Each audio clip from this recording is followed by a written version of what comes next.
Et bienvenue à vous, c'est Playstarman. Comme promis, je vous fais une petite vidéo pour vous présenter donc les 4 astuces que j'ai pu vous mettre sur le Discord.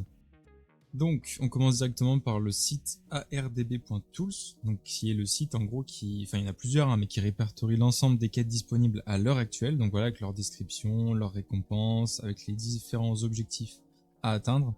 Donc très pratique dès la sortie le 30 octobre, étant donné que voilà, vous n'avez pas à rester bloqué sur une quête. Vous pouvez consulter le site et directement regarder ce qu'il vous faut. Je vous laisserai checker donc les différents outils que propose le site. Voilà, il y a pas mal de choses utiles, notamment là comme je vous présente les différents stats d'armes, donc voilà, qui peut être utile si jamais vous voulez regarder qu'est-ce que vous gagnez en augmentant certaines armes. Un autre site que vous allez adorer, c'est Arc Tracker. Donc ça, Arc Tracker, c'est un site qui vous permet de savoir quels sont les items que vous devez garder dans votre stash pour la suite et pour valider vos quêtes le plus rapidement possible. Et éviter voilà, de vendre des items qui vous sont nécessaires par la suite et de le regretter lorsque vous avez la quête qui vous le demande. Voilà, donc un site extrêmement important qu'il faudra utiliser dès la sortie du jeu. On se retrouve directement en jeu, donc pour vous présenter l'utilisation des scavs. Alors qu'est-ce qu'un scav? C'est tout simplement un kit gratuit qui ne va rien vous coûter, qui vous permet de sortir avec un loot aléatoire, un arsenal gratuit comme ils appellent ça, en jeu, et donc de sortir avec un potentiel loot et de vous faire une économie solide sans dépenser un seul crédit. Donc voilà, très utile et à utiliser le plus possible le 30 octobre, étant donné que voilà, c'est du loot gratuit, littéralement.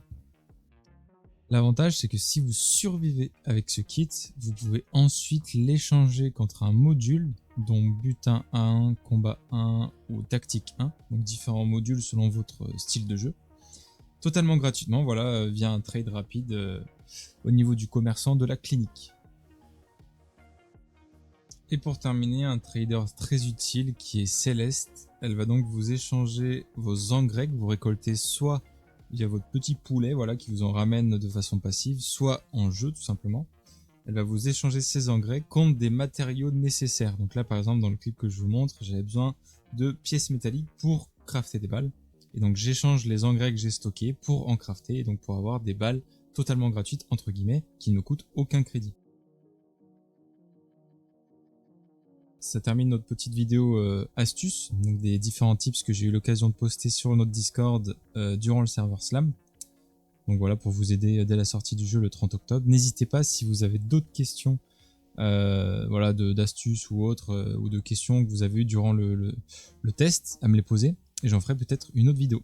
Voilà, merci à vous, bon jeu à vous, et rendez-vous le 30 octobre dès la sortie du jeu.